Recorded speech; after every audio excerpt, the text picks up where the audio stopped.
প্রথম দেখায় যে কেউ সরিষা ক্ষেত ভেবে ভুল করবেন, কারণ পুরো সরিষা ক্ষেতের মাঝেই চেয়ার, টেবিল ও ছাতা দিয়ে দিব্যি রেস্টুরেন্ট বানিয়ে ফেলেছেন প্রবাস ফেরত মিন্টু মিয়া। সরিষা ক্ষেতের এই রেস্টুরেন্টে প্রতিদিন ভিড় করছেন অনেকেই।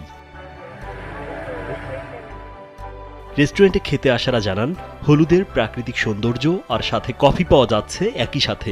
এর থেকে মনোমুগ্ধকর আর কি হতে পারে? পৃথিবীর কোথাও সরিষা ফুলের মাঝে এমন ক্যাফেটেরিয়া নেই বলে জানান তারা। সরিষা ক্ষেতের মাঝখানে এত সুন্দর একটা চা কফির ব্যবস্থা করে দিয়েছে, বসে বসে গল্প করতে পারছি, একটু ভিডিও করছি, ভালোই লাগছে। এরকম একটা প্লেস এই নেত্রকোনা এদিকে নাই এই জায়গায়, কারণ এখানে কফিরও ব্যবস্থা আছে, মানে অনেকই ভালো লাগতেছে। কাম অন ব্রো, এসব অনেক কিছু আসবে আর যাবে, এক্সপার্ট কিন্তু থেকেই যাবে।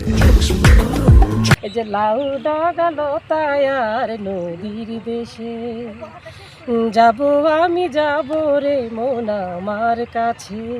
তো এরকম একটা পরিবেশে বসে একটু চা খাওয়া, সাথে শীতের দিনে হচ্ছে রোদ পোহানো, বিষয়টা খুবই সুন্দর। সরিষা ফুলের মাঝখানে কোনো ক্যাফেটেরিয়া আছে, সেখানে বসে এত মজা করে কফি খাওয়া যায়, এটা তো আসলে চিন্তাই করা যায় না, ভাবাই যায় না। এটা বোধহয় শুধু বাংলাদেশ বলেই সম্ভব। নেত্রকোনা সদর উপজেলার বিশিউড়া ইউনিয়নের পাবিয়াজুর গ্রামের মিন্টু মিয়া প্রাকৃতিক পরিবেশে ভিন্নধর্মী এই কফি হাউস ও রেস্টুরেন্ট করে নজর কেড়েছেন সবার। কাজে অনেক লোক আসে, এই যে সকাল 7টা থেকে দোকান খোলা হয়, একবার রাত 11টা মধ্যরাত পর্যন্ত দোকান খোলা থাকে। 2-4 দিন পরে আমি এখানে আসি। এখন মিন্টু ভাই দোকানে আইসা বসে থাকি, ভালো লাগে, এবং রেস্টুরেন্টে চা এবং কফি অনেক ভালো। অনেক ভালো লাগছে, এবং এখানে যারা আসবে, যারা দেখবে, আশা করি দ্বিতীয়বার আবার আসতে মন চাই। হোটেল মালিক মিন্টু মিয়া জানান, দীর্ঘ 12 বছর দুবাই ও বেঙ্গালুরুর বিভিন্ন সুপার শপে কাজ করেছেন তিনি। করোনাকালীন সময়ে দেশে এসে আর বিদেশ যাওয়া হয়নি মিন্টুর।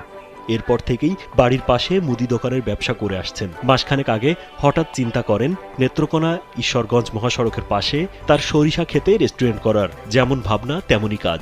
সাথে সাথে সরিষা ক্ষেতে চেয়ার, টেবিল ও ছাতা দিয়ে ব্যতিক্রমী এই রেস্টুরেন্ট তৈরি করেন তিনি। 12 বছর যাবৎ প্রবাসে ছিলাম, 7 বছর দুবাইয়ে ছিলাম, 5 বছর ইন্ডিয়া বেঙ্গালুরে সুপার মার্কেটে চাকরি করতাম। তে আলাদা আমার একটা ব্রেন কাজ করতেছে যে একটা না একটা কিছু হবে। এখন তো সারা দেশের মানুষ এখানে আইসা ভিড় জমাইতেছে, ছবি তুলতেছে, ফটো তুলতেছে, মানে অনেকেই এখানে ভিডিও করে ভাইরালও হয়ে গেছে। শুরুর দিকে পাড়া প্রতিবেশী ও পরিবারের সদস্যরা এই নিয়ে হাসাহাসি করলেও এখন রেস্টুরেন্টে লোক সমাগম দেখে খুশি সবাই। বর্তমানে সরিষা ক্ষেতের রেস্টুরেন্টে ব্যাপক সাড়া পাচ্ছেন তিনি। প্রতিদিন সকাল থেকে মধ্যরাত পর্যন্ত সরিষা ক্ষেতের রেস্টুরেন্টে আসে সবাই। পাড়া প্রতিবেশী গ্রামের মানুষ সবাই খুশি। তা আগে তো সবাই নিয়ে উপহাস করতো, যে বলছে পাগল হয়ে গেছে, এই সেই কত কিছু বলছে।